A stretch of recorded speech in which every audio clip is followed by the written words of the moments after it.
James, it is good to see you. The last time I saw you, I think the last time I saw you was when we were sitting at that table way in the back underneath that Irish flag just past Yeah. the pool table. And we had some pretty good whiskey. Yeah, Irish And whiskey. We had some yellow spot, some blue spot, some green spot, I think, at the time. And then later that night, I did open that gold spot. no kidding. Wow. Yeah, I wish I yeah. would I wish I would have hung around for until later that night. I had to get back. I had to drive back after we saw each other at Totality, which That's is right. Dale Dupree's event. And Sales Rebellion. What a great event that was in my little tiny town here. It was so great. you led, you facilitated, you guided a panel That's that right. I was fortunate to be on, and you did an amazing job. I Ah. liked how you kept things moving along and kind of kept things going. What what gets you excited about guiding those kind of conversations? Like, why do you like doing that kind of work? Yeah, so if you would have told me when I started as a cold caller in 2015 that I would transition into a double-sided role, sales and hosting, and that would be my profession, I would balance my career in those two areas, I would have said you were full of shit. I would have said, no way. That sounds way too much fun. But lo and behold, John Barrows hired me when we were all one organization, JB Sales. It was Sell Better by JB Sales. And then when COVID hit, everything went digital. And we pivoted to these online sessions. People were calling them webinars at the time. And we were doing like one or two a month, seeing thousands of people come to these things. It was amazing. Like the numbers were insane. 6, 8, 10,000 people signing up for a webinar. Like what in God's name is happening, right? But we saw this opportunity to consistently do it. So it went from 2 a month to 1 a week, and then 2 a week to 3 a week. And then it was like, we might as well do this every day. Even some people in the space were like, no way. There's no way you could do this every day. And here we are 2 years later. We are Sell Better, but the Daily Sales Show is the longest running sales show that airs every day that I know of. I don't think there's another one out there like us. And it's the best job in the world because I get to interview great salespeople and sales leaders and get their nuggets and provide them to an audience of people that are hungry for growth and success. And I act as this vehicle between the audience and the guest that conveys information back and forth. And for whatever reason, I seem to be very good at this. All right, I've got a question for you around this. Would you get all of these reps, you get all of these at bats, you get all of the questions that are coming from people in the audience, and you get all of the perspective that's shared from the experts. What are the top three questions that you typically see? Oh, this is so good. Okay, so first of all, it's worth noting before I give you the top three questions that we have a big stroke of the pen when it comes to experience levels at the Okay. show. Prospecting, AE, customer success, manager, director, VP, like it's all there at the show. So it's important to note that depending on where you are in your journey, your sales journey, as we refer to it, your level of knowledge might be a little lower or a little higher, or sometimes outrageously high if you're a veteran like we are, right? So when we say something like ICP, ideal customer profile, I will get at least 2 to 3 people in the chat every day that say, what's ICP? So what does that Awesome. tell me? That tells me that every industry typically has a jargon, acronym, a specific language to itself. So for our show, we have to be extremely careful about how we use that language. So what's ICP is definitely the first one. The second one, and probably the one that makes the least amount of sense to me, Mike, is this being recorded? It is 2024. Everything we do, touch, say, feel, it's being recorded. The fact that I had a BM this morning has been recorded somewhere from Microsoft. It's a CRM log somewhere. You know what I'm saying? Oh Like yeah. it's but we get this question probably 20 times every show. Is this being recorded? No. We're hoping you wrote everything from the show down because we're never going to talk about this ever again. Well, here's the best one. Is it being recorded? Yes or no? Whatever. Will people actually go back and listen to it? So believe it or not, yes, it's not a very big percentage. We do Okay. track this. We are, so first of all, second of all, first of all, third of all, whatever we're on of all, You we are data nerds. Like we cannot help but collect data and information. So we see if we do a show and we have 700 people register for that show, which is very common for us. That's our average number, That's right? pretty cool. Yeah, thanks. It's we have the best audience in the world because they actually give a shit about what they do for a living, and they know that their destiny is in their own hands, so they have no choice. Come learn, grow. That's the game.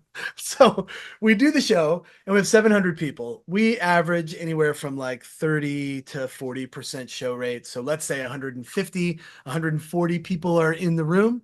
Okay, cool. Most of the time, when you think about 140 people in a room, you have 10%, give or take, that are fresh. They just started, they were a bartender yesterday, they're an SDR today, That's cool. right? So you can't just dive right into these things. And it's always fun to like engage the audience throughout the thing.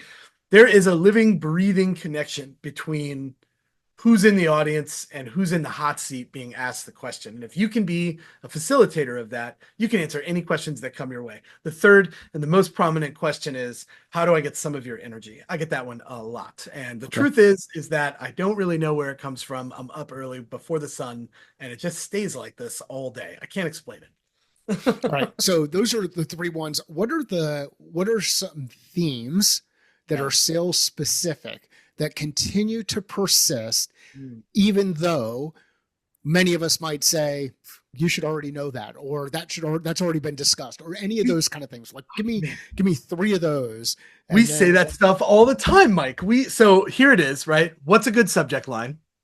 This is like a very common question. okay, What's a good opener on a cold call? Again, great question, right? But you're like, this is 101 stuff. You're like, if you've been a caller for 3 months, you probably have rehearsed a hella opener, right? But these are questions that we get every day, even from like veterans. And I think it's twofold. On one side of the spectrum, the newbies are like, what do I say? How do I say it? Please help me. That makes a lot of sense to us. But on the other end of the spectrum, we find that veterans are just looking to switch things up. They're very bored. It's the same for them every day. If you think about an account executive, this is the best example I can give you. An account executive that sells a software. Well, if marketing is setting up SQL meetings for them and somebody is opting in, what does that mean for them? That means that every 30 minutes to hour or on the half hour, they're having the exact same conversation with somebody new. It's the most rehearsed thing in the world. They know exactly what objections are going to come their way, and it is boring. I find this to be outrageously annoying. I never want that kind of job. Instead, I want to make it fun. And if you can do that, you're in a way better position. So that's the stuff that we try to provide for them on the show is ways to step out of that norm if they're that 10-year veteran. It has to be that way. For the newbies, it's all brand new. You could say something that's been hot for 5 years. If they just started in sales yesterday, they're like, "Oh my God, I've never thought of that." Right? Of course you haven't. all right. So openings, subject lines. Was there Yep. anything else? Do I personalize my LinkedIn connection requests? That is probably one of the most common questions that we get. And the answer is it's up to you. I like the two-pronged approach. I will often send a blank connection request first. It has a very high acceptance rate. It turns out they're human beings just like you, and they want to build a network too. Who knew, right?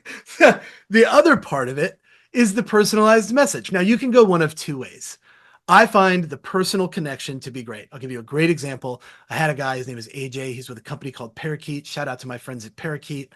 This guy had, I love tacos right in his headline. Well, you know who I love? I love tacos too. So I was like, dude, AJ, I've got this place I'm around the corner that is doing BLT tacos with shrimp and fresh avocado, and they are fire. AJ hit me back in less than a minute and was like, yo, the litmus test is the pastor. If the pastor is good, you can bet the other tacos are going to be solid. And I was like, did we just become best friends? And it was like, yup, very stepbrothersy, right? We sent the GIF back and forth, like taco GIFs, like that's one route. Or you could go the other route. And this route is effective for the right type of persona. Hi, my name is, and I'm with, and we do. Is this interesting? That's it. If you go one of those two routes, and honestly, like it's a judgment call. You gotta look at the person and you gotta make the judgment call. Is this person gonna react to my taco shit? Are they? Or is this person like, what's this? Give me the straight tea, like no bullshit. Right. All right. So I want to do, this is awesome. And as you can tell, we just jumped right into stuff. We're going to get into the importance of content creation and where things are going at some point. Before we do that, we're going to get into some stuff around like transactional language. But before we do that, I want to know, when you bring on experts, what are some of the themes that you hear over and over again from the experts that they probably have no idea that everybody else is sharing the same thing, but it's their, call it their secret or call it their thing, whatever it is. What are some themes that are being shared over and over again from an expertise perspective?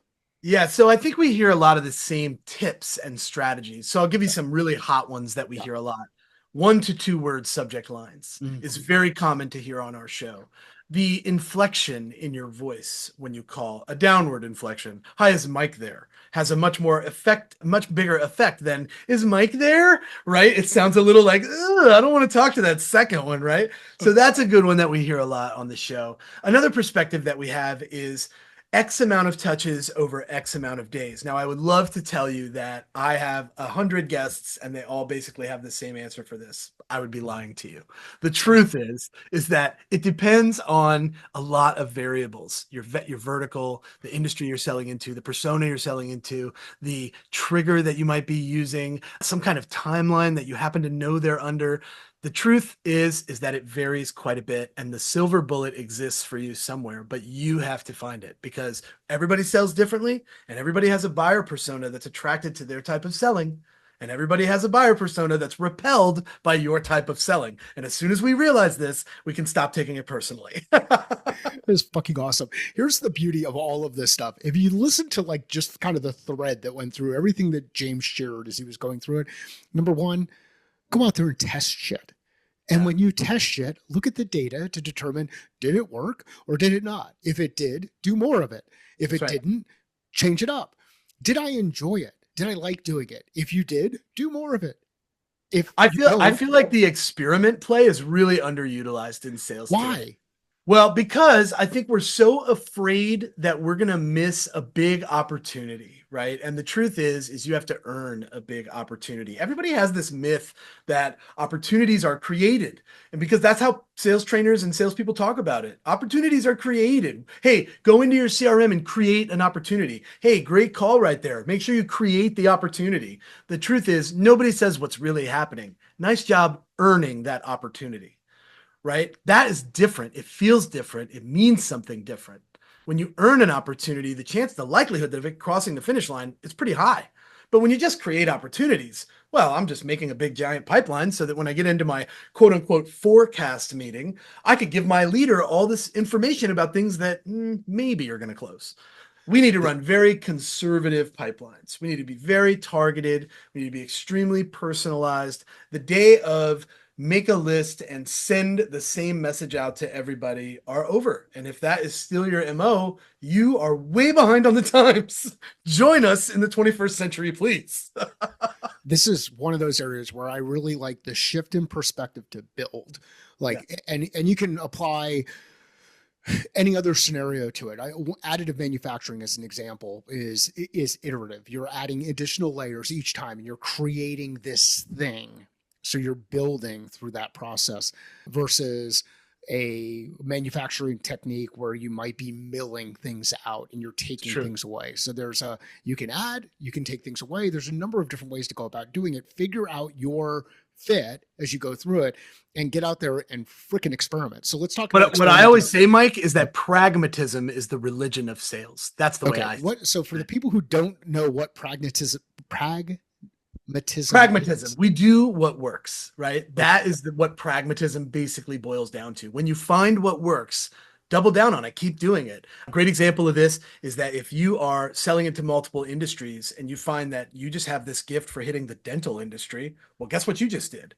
You just became a dental industry expert at your company. So go find all the dental industries and companies that you can sell to that fit your profile. And you are the dental salesperson now. You sell to that vertical. Go burn it the hell down, right? Because that's what you sell well to.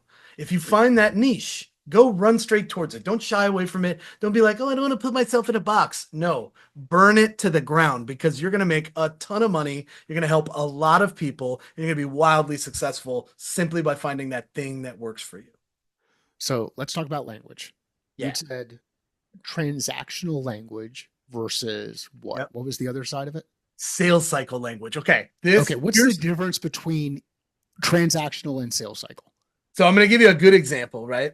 If I have somebody on the line and I know that they need what I have, my questions start, and I'm very quick to give pricing. Let me just tell that up front. I give pricing early and often because I want to gauge their reaction. Are they immediately combative about the price? Okay, well, this is probably a price argument that we're about to have. I'm fine with that. I can overcome that. No sweat, right? But if they're like, well, that's not that bad. I'm like, oh, that's interesting. Why do you say that? Right. And I want to know the same answer. Just like if they come back to me and they're like, that's way out of my budget. I'm like, compared to what? What are you comparing that to? Right. When you say that, it sounds like you might have already had a budget conversation internally. Can you tell me more about that? Right. I put it back on them to be like, what does that mean when you say that?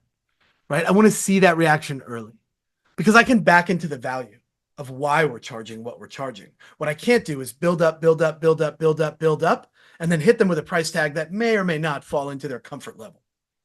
Then I might as well just, shot the balloon right out of the sky, maybe. And you don't want to do that. I don't want to, I would rather than be leaning in rather than on their toes. And that's what I usually get when I discuss pricing early. So what's the difference in transactional language and sales cycle language? Transactional language is something like this. It sounds like you guys really have a timeline on your hands. So if I get an agreement to you in the next 24 hours, what's the process look like for you to get a signature back to me? I just want to make sure I'm managing the expectations. That is transactional language. Let me tell you what sales cycle language almost always sounds like. Typically, our prospects use about 60 days, have about a 60-day sales cycle. When you say that to your buyer, you just bought yourself 60 days of nothing happening. And we all know that time is the killer of all deals. Everybody's said this for years. We know that the more time passes by after a demo, the chances of them closing and finishing out that sales cycle drop. So if you say things like it's an average about 60 to 90 days for a sales cycle, you just set the tone. And Do people really say that stuff out loud? Oh, I've heard it on so many calls. And all you're doing is giving this expectation of how many days they have to make a decision. Wow. Right. Who's and a lot of that? this is inexperienced. A lot of this inexperienced sales reps will do it often. Sometimes you'll see it in walkthroughs of proposals. They'll have the procurement part and the legal part all baked out into segments. Well, those segments, when people are reviewing those contracts and they see those segments, they attach time limits to those. Well, it's probably going to take the prospect attaches time limit, or absolutely. Absolutely. Okay. If they know they have to go through procurement, you can bet that they know exactly how long it's going to take them to get that approval. You can also bet if they have to go through legal or the C-suite or the controller, they're also going to know exactly how long that typically takes if they've ever bought software before. Great question. Have you ever bought something like this before? How did it go? That is a great question to ask. Yeah, the one I like to ask there is, when you've purchased something like this before, how has that process worked? And sometimes the response is, this is the first time I've ever purchased anything like this. I don't know what the process is. Sometimes they know what the process is. Depending on what their response, you kind of get a sense for, am I dealing with or working with someone who has done this a couple of times and kind of knows where the dead bodies are, or am I dealing with someone who needs a bit more coaching and guidance and direction throughout the process? And so that's how I like that. I love that question. That's the frame that I'll use when I'm asking that question. Sometimes I have to point out to the sellers that we work with and that we see on the show, it's a big misnomer in our space that our buyers, our prospects are in our sales cycle. We hear that all the time. Oh, you really got to have a strong sales cycle. Your prospects in your sales cycle, your pipeline, your sales cycle. The truth is that sellers are in buyers' buying cycles right up until the end. The end, when the paperwork starts, that is when they're in your sales cycle. But until that moment, you're in their buying cycle all the way there. So let's talk about the difference there. So Yeah. it's very nuanced. So difference between buying cycle and sales cycle. Let's Yep. define the two. Okay, cool. So our sales cycle might be that we do a demo, we start a pilot, and then we close the deal, and then we land and expand. We adopt and expand. Okay, Yep. adopt. Fine. So what's that going to go through? Well, that's going to go through the demo stage, and then it's probably going to be, let's say, a week or two. Now we start the trial, and we have X amount of people on the trial test driving this product. That's a month. Okay, so 30-day trial. Now we're a month and a half in, right? And then we have this moment where we're like, it's make or break time. Are we going to close the deal so that we can move to the land and expand stage? Because that's our sales cycle. But the buyer goes, oh, wait, nope, we can't do that. We have to go to procurement first. You might as well just take that deal and start all the way back at square one, because that procurement person has no context for this conversation. You're just now getting them involved. And you already made it 3 stages into your sales cycle, but you were never in your sales cycle. You were always in their buying cycle. You just didn't know it until they kicked you to procurement. Well, and I'm going to give you a very simple way, or here's a way that I like to look at this stuff. I think it's super simple because many of us have played board games. Have you ever played a board game? I play a lot of board games. Okay. So are you familiar with Game of Life? I am. Okay. In the Game of Life, you kind of meander around a board. You keep picking up new things. You don't really ever go backward. Not really, no. Keep moving forward. Which is not realistic at all in the Game of Life. So, well, I mean, the cool thing about Game of Life, even if you do kind of go back and work through the same thing, you still have the experience that you had before. So you didn't really go backward. You just went through that. You kind of did a loop and kind of worked your way through the same thing. It's like D&D when you get experience points. You get experience points, right? So that's Game of Life. That's how your customers are going through a decision-making process. They're advancing through each of these stages as they work through, and they might have to meander back and forth, but they're working through it and more in that movement. Have you ever This is why I tell sellers to get into the conversation about their buying process early. Yeah. Right. Listen, so I'll give you a good example. One of the things that I do is I get people thinking about the future state. My friend Keenan wrote this book, Gap Selling, right? Yep. Great book. I start asking, okay, so let's say I do give you a list of 700 leads. That sounds awesome, right? What happens next? I have to know what's going to happen there, right? What is the future? If you're using what I give you, what does that look like next, right? And that is twofold. One, I got to know, right? What happens to them? Is this going to be fruitful for you? If you don't have an answer to that, let's back up for a second, right? Do you even know what we're pitching to you? Like, let's wait a minute here, right? Or is it like, well, we have a very sophisticated program that we run our new leads through, and they get nurtured first, and then they kicked over when they reach a certain score over to the SDR team who reaches out, and they reach out contextually, and you're like, wow, it sounds like you've done this a time or two. Let's move forward, right? There are some milestone moments in conversations that let you know, one, you're talking to the right person. Two, this is something they've done before, so it's going to move quickly. You have what my CEO lovingly refers to as forward momentum. Awesome. So you get these points in there. You figure these things out. You understand what those milestones are or waypoints that you need to work through. Another game that we can play is, have you ever played Chutes and Ladders?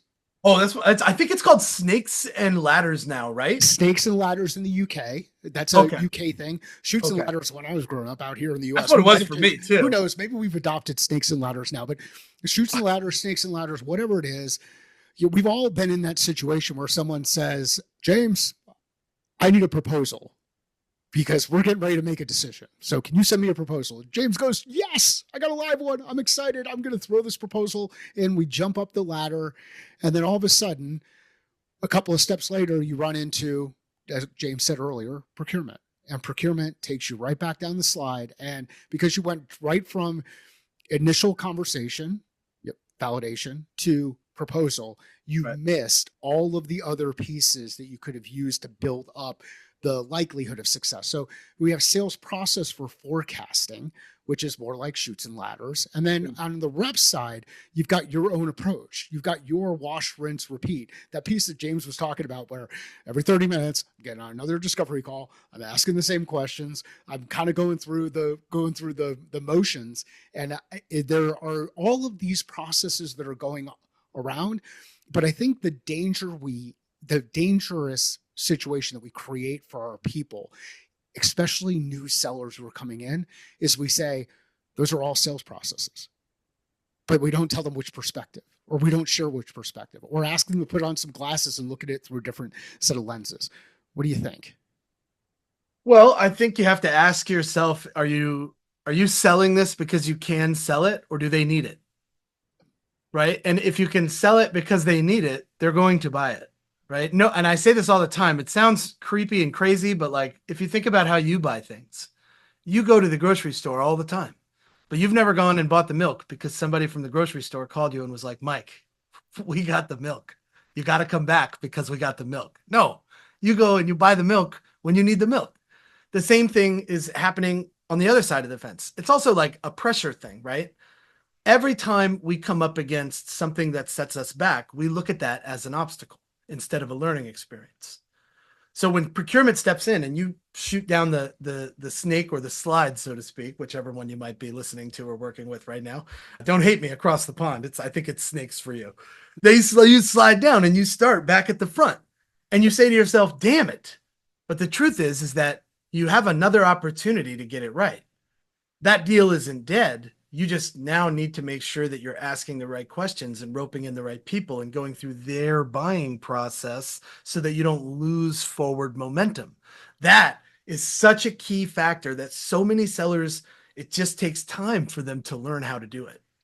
And as you go through it, know the different perspective. Like, am I going through this to from a buyer journey perspective? Am I doing it from a sales process for forecasting perspective, or am I doing it based on how I do my job? That wash, rinse, repeat, because they're all going to be different, but they're related to each other. They overlap with each other, and they can actually, if you do it really, really well, you can enable things to advance on either side. It's the work that you do as a rep. Go ahead. I have a Morgan J. Ingram quote and All a right. John Barrows quote that are worth mentioning here. The first one was Morgan, many, many years ago when we became friends, asked me this question. He said, do you enable people to buy things from you, or are you selling? And that was a really interesting question for me because it changed the way I have conversations. And then this one, when I first started with John, he said to me, it's not your job to convince or persuade people to buy what you have. It's your job to sell what you have to the people that need it. And that feels very different for buyers, not just sellers. It should feel different for the seller, but it feels different for buyers too. Suddenly, all those like walls that people put up for salespeople go down because you're talking about something that they need. I always put this like analogy in place. We've all bought cars before. You want the car, you have the money, you're shopping for the car, you're on the lot looking at cars, and you see the salesperson in the distance coming at you, and your first thought is, I got to get the fuck out of here before this guy talks to me. We have that vibe for so many of the personas that we come in contact with throughout a buying cycle. I did not say sales cycle, I said buying cycle. So, what's your definition of sales? Sales is just as I said, selling what you have to people that need it. Perfect. Yeah, I think that's really simple. I don't think it has to be more complicated than that. It does not need to be more complicated than that. Yeah. So, if you're attempting to sell something you have to people who don't need it, you're doing it wrong. Well, so not only are you doing it wrong, but you're closing on a problem for your customer success team. Those people not only will have the worst onboarding experience, but they're going to churn. And that resource, great for you. You got paid. Wow. Right. You're awesome. But your CS team is really struggling to make this customer happy. You sold a roadmap sometimes. I hear that one a lot. Oh, it's on the roadmap. Oh, I sold them on this thing we're releasing in 6 months. Well, it turns out your product team doesn't have that on their priority list. And it's probably going to be 2 years. Well, that customer is not renewing at the end of their first year if they have to wait another year for that thing you promised them to come out. So stop selling the roadmap, right? But these are things that sellers do in the modern age that cause more harm than they do good. Your reputation is hurt as a seller. The company's reputation is hurt as a provider. Chances are really good your credibility is hurt on social if they're silently mentioning their experience with you and your company, then closed doors. You have no idea how many people these individuals are telling about that experience. Re-listen to that. Like just hit the little rewind 30-second or 60-second on this and just re-listen to it. And the reason it's important to re-listen to it is because as much as you might get excited about getting that transaction done, you've now created so much potential risk and damage Yeah. downstream. You've wasted your customers' time. You may have impacted their ability to get their job done, which impacts their livelihood. You've impacted your customer success team's time, which impacts their ability to get their job done, which impacts their livelihood. And then you get into this thing where all of a sudden your business is not operating at the efficiency level that's expected, and now all of a sudden you have to start letting people go. So go rewind and listen to that, and heck, listen to it a couple of times. Reputation is so important. And I think people that are doing outreach need to understand that they are that first impression. They carry the torch, the experience that they provide. Think about how many relationships a buyer tends to have to build when they buy something new. Let's use software again, because that's my space, right? If you buy a new piece of software, you're expected to build the relationship with this SDR that's been reaching out to you for 6 months trying to get your attention. Okay, cool. So that SDR earns the conversation and they're like, I'm interested. And they set up the demo. Now this buyer is expected to build a relationship with this account executive that demos the product and then follows up with them for 3 to 5 months until they finally decide to close and sign. 3 to 5 months into that relationship, we finally have a 1 year relationship with this new client who just bought from us. And what do? Here's this stranger that's going to onboard you into this new product that you just spent a year building 2 other relationships to build. Okay, cool. So for 6 months, they go through onboarding. We're a year and a half into this new client and they have a problem. So they reach out to their customer success rep and say, I have a problem. And what does that rep do? Let me introduce you to support, who's going to give you a number and we'll get back to you as soon as that number gets into the support queue. We've just expected this client in less than 2 years to build 4 relationships with 4 departments at our organization. Tell me what part of that is customer focused? Not one bit.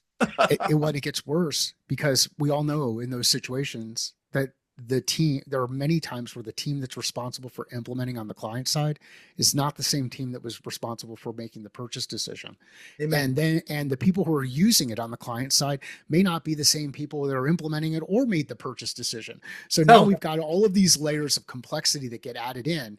And if we, as the professionals that are involved in it, are operating in an area where we've not designed for success, we're going to get ourselves into a situation where there's going to be inconsistency in experience, which will create a lack of confidence. That lack of confidence will turn into a lack of trust. That lack of trust, when we start not delivering on certain things, will get even worse. And it all could have been solved if you designed with intention. You designed with intention, looking at it from the perspective of the person who, like James was saying earlier, who has the specific problem or need. Let's look at it through their lens. James, you had mentioned contextual outreach. Yep. So I want to talk about that before we get into this content creation thing, because I think it's a better fit there before we get into content. So let's talk about contextual outreach. And you had given a couple of examples. You go, hey, I'm going to go in and I'm going to make this thing super personalized around this thing, or I'm going to provide some other stuff in my communication. What is contextual outreach? Okay, so I believe that the future of sales rests in the ability to manage 2 different kinds of pipe. One pipe is your cold pipeline.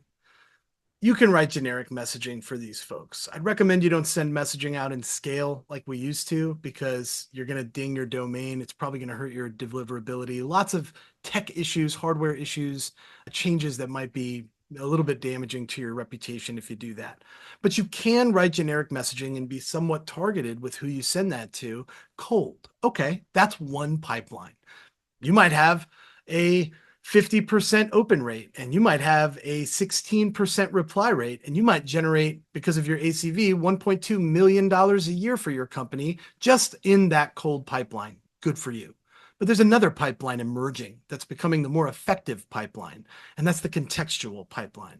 Some people are calling this signal-led growth. Some people are calling this trigger-based outreach. Some people call it a lot of things. There's a lot of labels floating around. My belief is that it's just contextual. It is a connective tissue between your value proposition and what your customer might need. That's all. So I'll give you a good example of what a contextual piece of outreach might look like. Salesforce launches X feature. X feature does Y function. Okay, cool. My message looks like this. Hi, person I know at Salesforce. I saw that you guys just launched a new feature, X feature. It does Y function, and I think that's highly relevant to my audience. Let's connect, and I'll tell you more about why I think that could be valuable for my network. That is a contextual piece of outreach led by a trigger or a signal that you found that's relevant to what you want to talk to that human about. It also is short enough to fit on a mobile device. Back in 2003, 2004 time period, I was fortunate enough to go through some training led by someone you know well, Jeff Hoffman.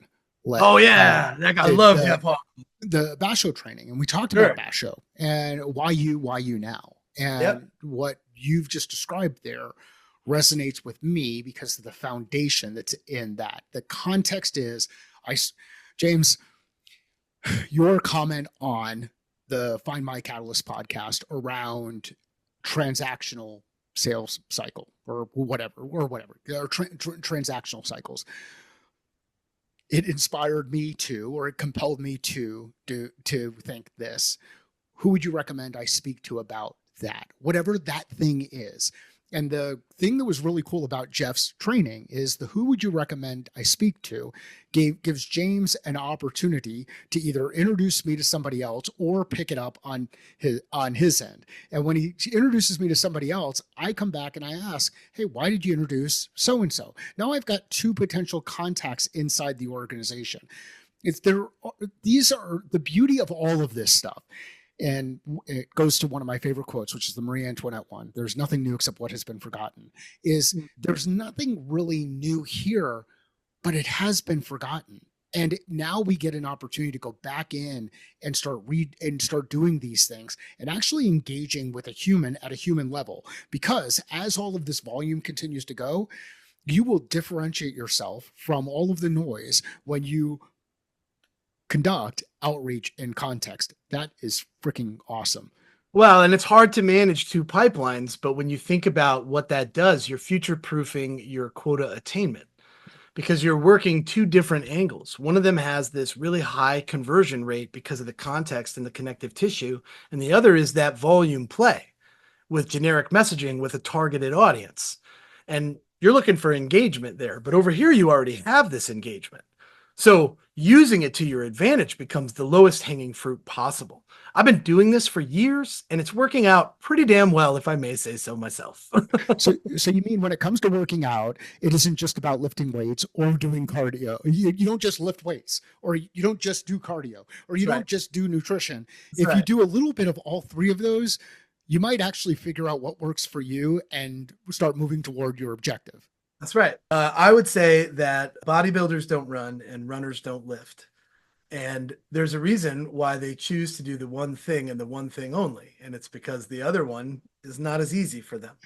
If you become that person that can do both, you're the double threat. It becomes very difficult for you to not attain quota when you learn how to manage multiple pipelines that have multiple sources.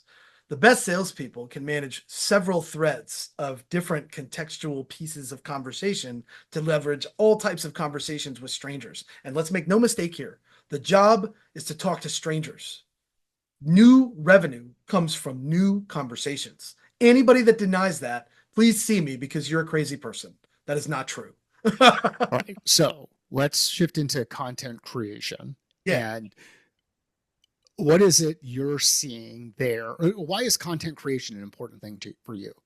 Okay. So, one, I want to say that content is an important thing, not Okay. necessarily creation. So, let's delineate between the two. The first piece of the puzzle is that if you are a salesperson that is looking to be self-sustaining, meaning one day you're an SDR now, and one day you aspire to become an account executive. Well, most account executives in the modern age are being asked to prospect 33% of their own pipeline, right? They want to be full cycle reps. That is the modern age. SDRs are awesome, but full cycle reps are valuable and highly employable. So you want to be able to source your own deals if you want to be sustainable in the modern sales age. That's stage one. When you think about what that looks like, you need a magnet, something that attracts people based on what you're creating. So creation is the first step towards building the brand. If you create content that represents your value proposition, but does not explicitly sham wow people to death, then you're probably going to attract the right type of engagement.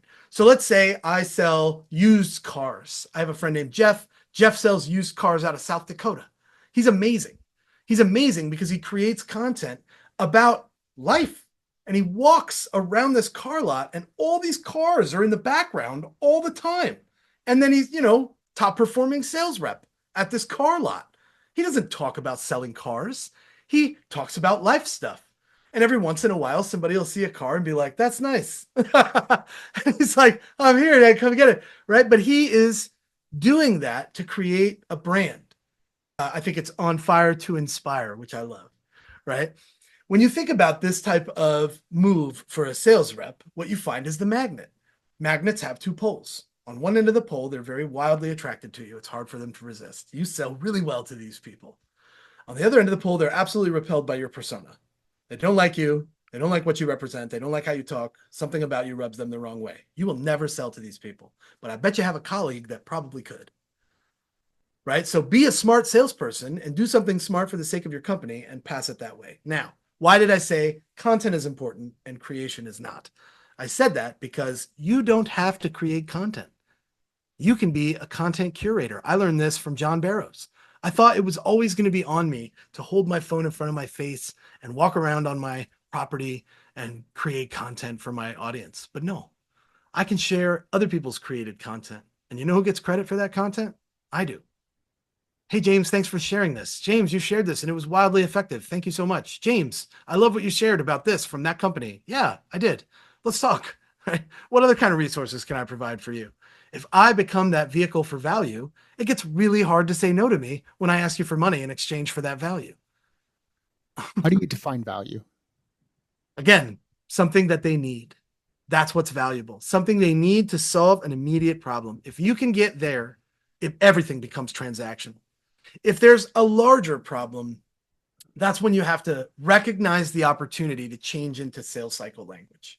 And it happens very rapidly. Why do people not like the word transactional? I think they're afraid of a lot of rejection fast. When you think about cold callers, they deal with a lot of very quick reactions that are no.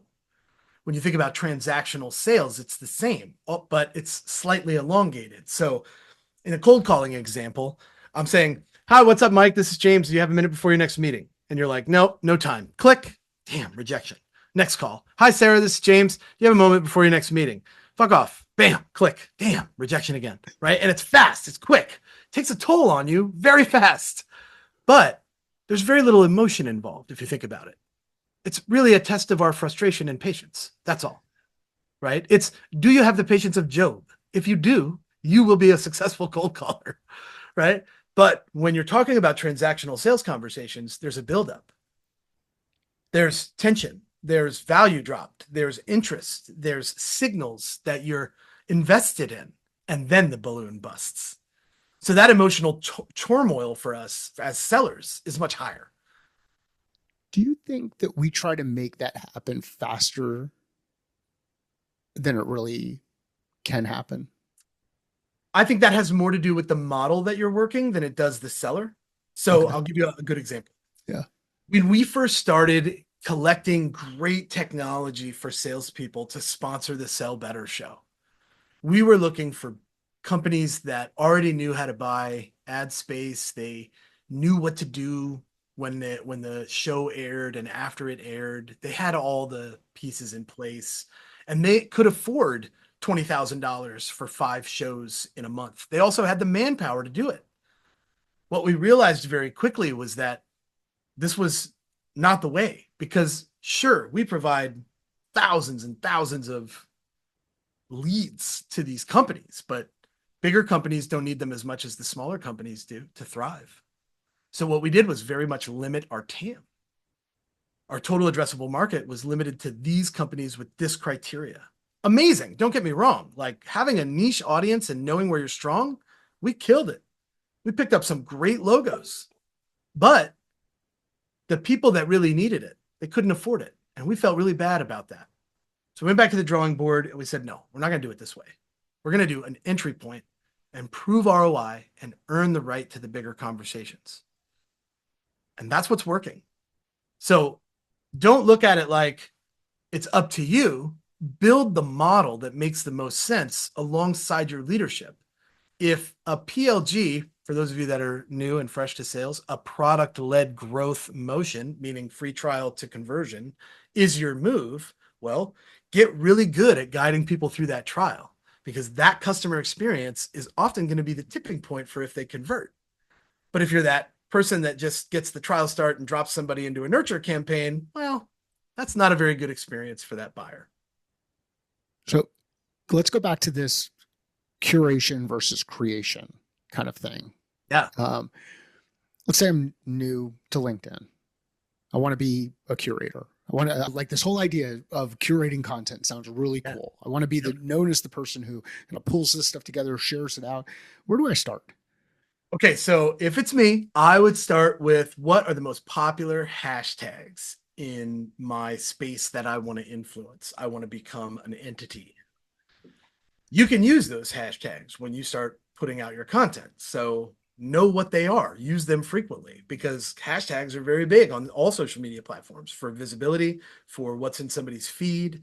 And you can get in front of the right people using the right hashtag. You can get the right engagement from your buyers using the right hashtags. So find out what they are. Be very smart about that.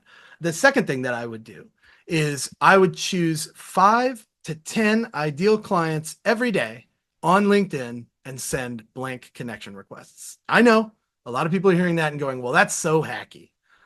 Well, that might be true. I want to be very clear. You're not sending these people connection requests so that when they accept it, you can immediately pitch slap them in the face. Nay. What you're doing is you are building a network of people that give a shit about the content that you're about to start creating on a regular basis. That way, when you pull the trigger and you start putting out regular content that's relevant to your audience, you actually get the right reactions from the right people, and you can use that context for contextual outreach. James, awesome conversation. What have we not hit on that we should have hit on today? I want to know why you created this show. We've talked about content and contextual outreach and lots of things that are relative to like salespeople growing in the space. And you've got this great show here. Did you make this show because you needed an outlet to put your expertise out there? Or did you make this show because you needed a piece of content that would attract your target audience? Yeah. So I am a big podcast fan. I've been a big podcast fan. When I would travel, I would listen to a lot of podcasts. It would be a great way for me to consume content to learn. And I don't like to write. So in 2016, I reached out to Jody Mayberry and talked to him about building out the podcast. Like, how could we start the podcast? And we're fortunate enough to have 400, by the time this thing goes live, 420, I think this is 421 or 422, but 421 or 422 episodes of the podcast. And the evolution has been interesting. At first it was, hey, let's get our message out there, provide some learning content for people who are new to sales and help overcome some of the negative stuff that's out there, kind of some preconceived notions, some Stigma stuff. bias, some whatever. Yeah. That was the whole thing. Didn't want to write and liked podcasts and thought we'd be able to help some folks. So I'll read off my podcast list because these are the ones that are in my library. You know that I'm a big Middle Earth Tolkien nerd, so you won't be surprised about all the Middle Earth podcasts here. So these are podcasts I listen to on a regular basis. They're in a regular rotation for me. The Daily Tolkien Times, the Daily Show, Sell Better Daily Show. I listen to the Joel Osteen podcast. I love the way he packages messaging. The Zoe Science and Nutrition podcast. The Nutrition Diva is amazing. The Get Fit Guy, which is really great. My newest podcast, which I think you'll love, is Hidden Brain. Hidden Brain is really something. I listened to this podcast called Food We Need to Talk. I think I've learned the most from these two individuals there. The Prancing Pony podcast, the Rings of Power wrap up, the Change Academy is really good, like all about change and how humans adapt to it. How to learn Buddhism. I'm a big fan of the Eastern faiths, so I follow that stuff pretty closely. What's This Tao All About, which is about Taoism, and then the History of Middle Earth, which I think is pretty solid. So those are my podcasts. What's on your podcast list? Wow. So that's an insane podcast list. I actually, these days I'm listening to more audiobooks than I am listening to podcasts. The one that I listen to most is this one because I listen to it when we do it, then 2, when I do the editing, and then 3, when I push it live, just so that we at least get one download that's out there. And I use that as a way to kind of learn throughout the process. The one thing I wish we would have done differently from the beginning is not edit. I just wish we'd have put stuff live, because then I would have heard more of the ums and more of the breath and some of the other things that I've worked on getting away from.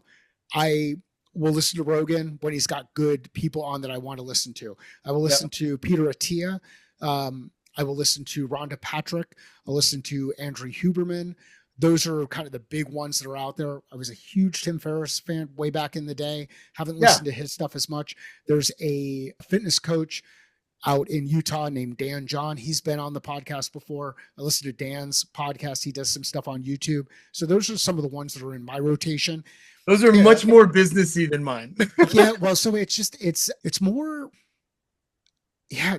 So when do you listen to podcasts? Like, how do you listen? What do you typically do? So I get up at 3:30 in the morning, and I go to the gym and I lift for about an hour and a half, and then I run 5 miles, and then I walk another 5 miles throughout the day. So when I'm lifting and walking, the total walk time is about 3 hours to get to 10 miles. It's 20,000 steps.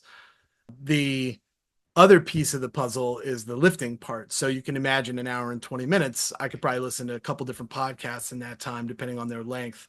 The Middle Earth stuff is a little lengthy, but like I said, I'm a big nerd, so it doesn't bother me for the length. So do you listen at normal speed, or do you listen at? No, I listen at normal speed because I'm a human being, not a robot. So here's the problem. I'm a fucking robot. And this is the challenge. I'll listen to stuff sometimes at 1.5. I'll even get up to 2.x speed. Oh. And that's the response I get. I got into. How do you retain it though? Well, so I will listen, and then I'll rewind and I'll re-listen again. And a lot of times I'll listen to the same thing over and over again because it resonates, whatever that thing is. The challenge that it's created for me, like when I'm doing some research, if I'm going to have somebody new on that I've not engaged with or had a conversation with, I want to kind of get a sense for, their approach to answering questions, how they engage, all of that kind of stuff. I got myself into a situation where I was listening to podcasts at speed, and then Jody would come on the podcast and would be a co-host. And I get so irritated because he wasn't speaking fast enough. And what I realized was I had conditioned myself to expect him to speak at the 1.5 or 2.x speed. So I had to go back and apologize. I went back and I apologized to him on a podcast episode. I was like, hey, Jody, I am sorry.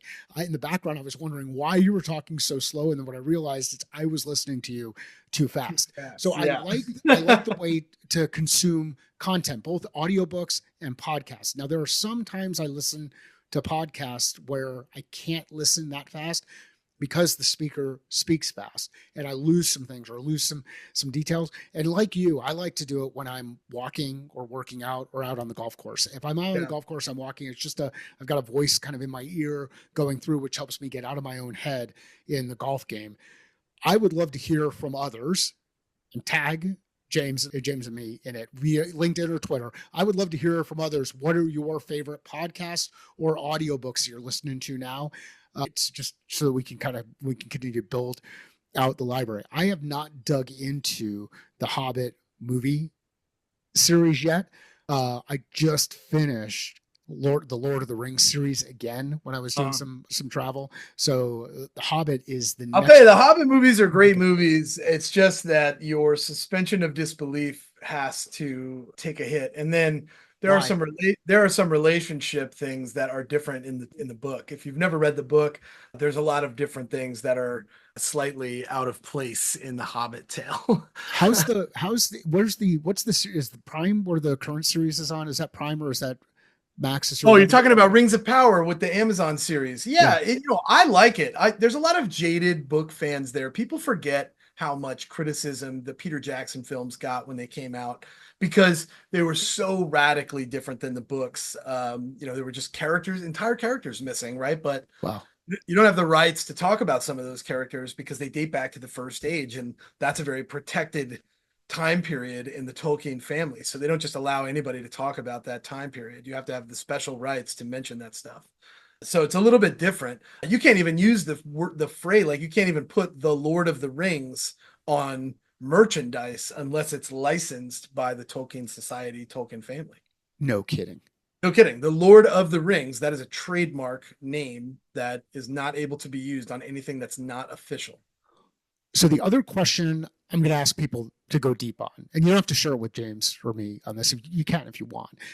What is a topic or a subject that you would go so deep on that you might get a tattoo of it and go in there and really go deep on it? Like whether it's scotch or it's whiskey or it's golf or it's Tolkien or whatever it is. What's something that you can go really, really deep on? And how can you apply that curiosity to the work that you do? How can you start to shift that perspective and say, I can go deep here, do research, get into it, get super excited about it, and then think, how can I apply that to some of the areas where I operate in my business? And then beyond that, how can you operate in your family? And if you do those three things, you realize, oh, I really can go deep. I am curious. I am interested. There's something that grabs me. Figure out that thing that grabs you, and you'd be shocked at what happens. Yeah, for those of you that need the context, he's asking you what you would get a tattoo tatted on you because I have a 16 by 19 Lord of the Rings tattoo on my back. He knows it. So he wanted to point it out. What I will say is that, Tolkien was a linguist. He was a philologist. And I think that names are super important for people. I'll give you a good example. When somebody is from a line in the stories, they're from a house, right? The house of Finarfin, the house of Fingolfin, the house of Hador, right? If you go back to the First Age. Anyway, when I have a guest on the show, it's always very important for me to get their name right. Names are not easily pronounced throughout the lore of the Lord of the Rings. Eowyn, Fingolfin, Yavanna, right? Melkor. These are you're like, who would remember these names? There's so many. There's thousands of them, right? When I get somebody on the show like Hannah Ajikawa, I want to make sure that I say her name correctly. Because I read this stuff, my level of being able to pronounce these things, my language gift is enhanced. So when I have people on the show that have complicated names like Salman Mahmoudin, I'm able to pronounce those names without flinching because I have that gift for language thanks to reading those things that I read. Super powerful. James, thank you very much for spending some time and having an awesome conversation. Where can people find out more about what you're working on? Where do you want to send people? So I want to send people to sellbetter.xyz. Up in the top left-hand corner, you're going to see something called The Daily Show. There are two sections in there. The first one is the upcoming shows. And I would say sign up for the shows that are relevant to the job you have and look for the shows that are relevant to the job you want and develop the skill sets you need to earn that position in the future.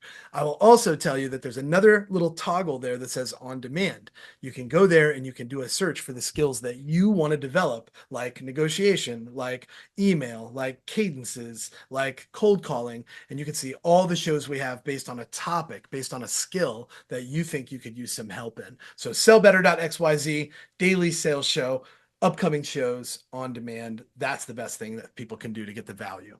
Awesome. We'll include links in the show notes. If you know somebody who would find this conversation valuable, please share it with them. Let James and I know via LinkedIn. Be a curator on our behalf. Get some of that information out to folks. Sales is a thinking process. Business is a thinking process. Life is a thinking process. How are you thinking different about your process?